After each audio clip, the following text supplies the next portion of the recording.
যেই জায়গায় আসার পরে নেতার নেতাগিরি শেষ হয়ে যায়, যেই জায়গায় আসার পরে মেম্বারের মেম্বারি শেষ হয়ে যায়, যেই জায়গায় আসার পরে চেয়ারম্যানের চেয়ারম্যানই শেষ হয়ে যায়, যেই জায়গায় আসার পরে এই পৃথিবীর অস্তিত্বটাই কেমন যেন বিলীন হয়ে যায়। আর এই জায়গায় আসার জন্য আমাদের কোনো প্রস্তুতি নাই। আজকে দেখেন সাদা কাপড় পরে শুয়ে রয়েছে, যেই সম্পদ যেই সন্তান সব কিছু তার এক জায়গায় পড়ে আছে। আজকে দুনিয়ার মানুষ তাকে জোর করে নিয়ে যাবে, তার বলার এই অধিকার নাই আমাকে নিও না, আমাকে আমার খাটের থেকে নামায়ও না, আমাকে আমার খাটের থেকে সরায়ও না, আমাকে আমার সন্তান থেকে আলাদা করো না, আমাকে আমার স্ত্রীর থেকে আলাদা করো না, আমাকে আমার পরিবার থেকে আলাদা করো না, আমাকে আমার এলাকার বাসীর থেকে আলাদা করো না।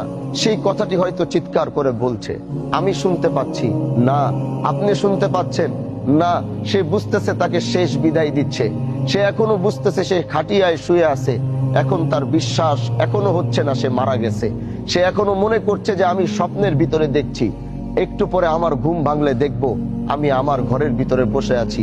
তাকে যখন একটু পরে কবরে রাখা হবে, এই কবরে যখন তাকে রাখার পরে একটু পরে যখন কবর থেকে তার সন্তান তার আত্মীয় স্বজনরা লাফ দিয়ে উঠে যাবে, তখনও সে মনে করবে আমি স্বপ্ন দেখছি। কারণ মাঝে মাঝে এমন এক স্বপ্ন আসে, ওই স্বপ্নের মধ্যে মনে হয় আমি মরে গেছি।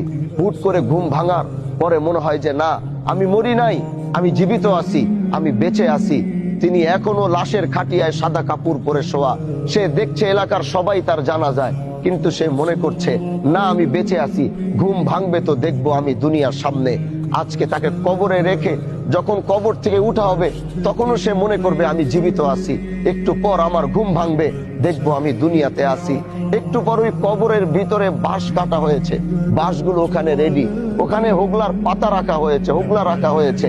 একটু পরে বাঁশগুলো লাগানো শুরু করবে। পৃথিবীর আলোটা কেমন যেন আস্তে আস্তে অন্ধকার হওয়া শুরু হবে, পৃথিবীর আলোটা অন্ধকার হবে। সে দেখছে যে তার কবরটা কেমন যেন, পৃথিবীর আলোটা কেমন যেন বিদায় নিচ্ছে, কবরটা কেমন যেন অন্ধকার হয়ে যাচ্ছে। তখনও সে মনে করবে না আমি জীবিত আছি, একটু পর ঘুম ভাঙবে, দেখবো আমি দুনিয়াতে বেঁচে আছি। এরপরে ওই বাঁশের কুঞ্চি ফাঁকা দিয়ে একটু একটু করে আলো কবরে যাবে।